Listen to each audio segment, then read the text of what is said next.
nongeye gusuza ukomeza gukurikira Pamakeo TV. Ntaguhema kudukurikira no gutanga ibitekerezo byawe. Uri ingenzi. Ibi bidutera inkunga cyane. Niba uri mushyashya nawe kora subscribe kugira ngo ntugacikwe n'ibyiza tubagezaho. Kuri uyu munsi noneho tukuzanira urutonde rw'inyubako 10 zihenze kurusha izindi hano mu Rwanda. Ni kenshi uzajya ubona inzu nini cyane kandi nziza ariko ukibaza ingano y'amafaranga yubatse ukakuyobera. Si wowe wenyine, hari benshi tubyibaza.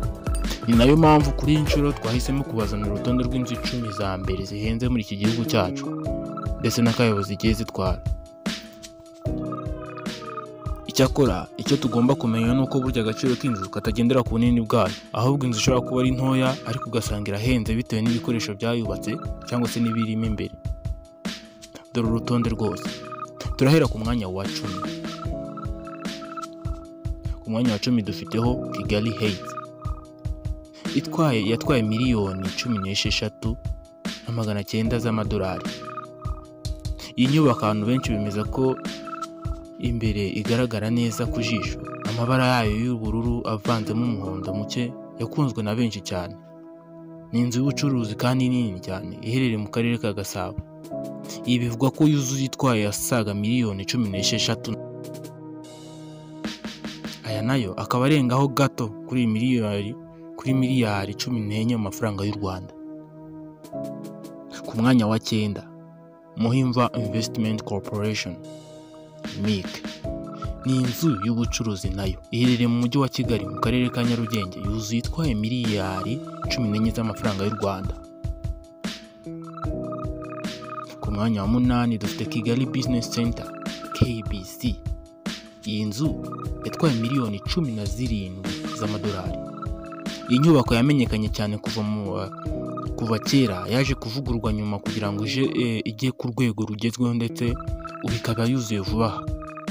Ni y'ubucuruzi, ikabereye mu karere ka Gasabo, yuzuye itwaye akayabo ka miliyari 17 z'amafaranga y'u Rwanda.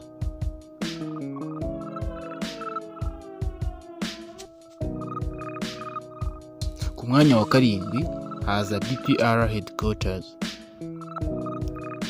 Yatwaye miliyoni 20 z'amadolari. Iyi ni inyubako yuzuye vuba nayo iherereye mu mujyi wa rwagati hariya muri Nyarugenge. Ikaba ari icyicaro gikuru cya banki y'abaturage y'u Rwanda. Bivuga ko yuzuye itwaye akayabo ka miliyoni 20 z'amadolari, angana na miliyari 18 z'amanyarwanda. Ku mwanya wa 6 haza Kigali City Tower. Iyo umuntu uvuze ko ari iyo nzu ya mbere yagize mu Rwanda igezweho ntiyaba abeshya. Yuzuye mu ntangiriro z'umwaka w'2011. Yabaye isura y'umujyi mu gihe kinini ndetse kugeza n'ubu iracyagaragara mu mbere ishimishije ijisho ry'umuntu wese uhungutse Kigali.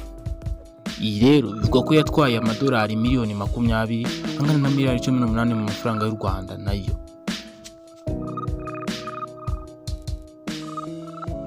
Ku mwanya wa 5 hazaho Champion Investment Corporation Chic. Amadolari 30 cyangwa se miliyoni 30 z'amadolari. Inyubako ifatwa nk'isoko rigezweho ndetse riri ku rwego mpuzamahanga. Uretse no kuba iri mu Rwanda, Chic ivuga ko iri no ku bipimo mpuzamahanga by'amasoko yagezweho mu bihugu bikomeye.